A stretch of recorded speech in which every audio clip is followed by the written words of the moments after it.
Siberian sinkhole. മുറ്റത്തെ കിണർ അപ്രത്യക്ഷമാകുന്നതും നിന്ന നിൽപ്പിന് മണ്ണ് താഴ്ന്ന ഗർത്തത്തിലേക്ക് പതിക്കുന്നതുമായ സംഭവങ്ങൾ നമ്മുടെ നാട്ടിൽ നിന്ന് പോലും കേൾക്കാറുണ്ട്.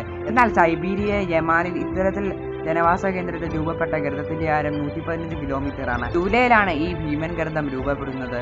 ഇതിന്റെ കാരണമെന്തെന്ന് ചോദിച്ചാൽ കൃത്യമായ ഒരു ഉത്തരം തരാൻ ശാസ്ത്ര ലോകത്തിന് ഇനിയും കഴിഞ്ഞിട്ടില്ല. പ്രകൃതി വാതകങ്ങളുടെ സ്ഫോടനമോ മറ്റോ ആകാം ഇത്തരം ഗർത്തങ്ങൾ രൂപപ്പെടുന്നതിന്റെ ഒരു കാരണമായി ശാസ്ത്രലോകം പറയുന്നത്. ഇന്നത്തെ വീഡിയോ നിങ്ങൾക്ക് ഇഷ്ടപ്പെട്ടുവെന്ന് കരുതുന്നു. ഇതിനാലും മികച്ച മറ്റൊരു വീഡിയോയിൽ കാണാമെന്ന പ്രതീക്ഷയോടെ good bye. Siberian sinkhole. മുറ്റത്തെ കിണർ അപ്രത്യക്ഷമാകുന്നതും നിന്ന നിൽപ്പിന് മണ്ണ് താഴ്ന്ന ഗർത്തത്തിലേക്ക് പതിക്കുന്നതുമായ സംഭവങ്ങൾ നമ്മുടെ നാട്ടിൽ നിന്ന് പോലും കേൾക്കാറുണ്ട്. എന്നാൽ സൈബീരിയ യമനിൽ ഇത്തരത്തിൽ ജനവാസ കേന്ദ്രത്തിൽ രൂപപ്പെട്ട ഗർത്തത്തിന്റെ ആരം 115 കിലോമീറ്ററാണ്. ജൂലൈയിലാണ് ഈ ഭീമൻ ഗർത്തം രൂപപ്പെടുന്നത്.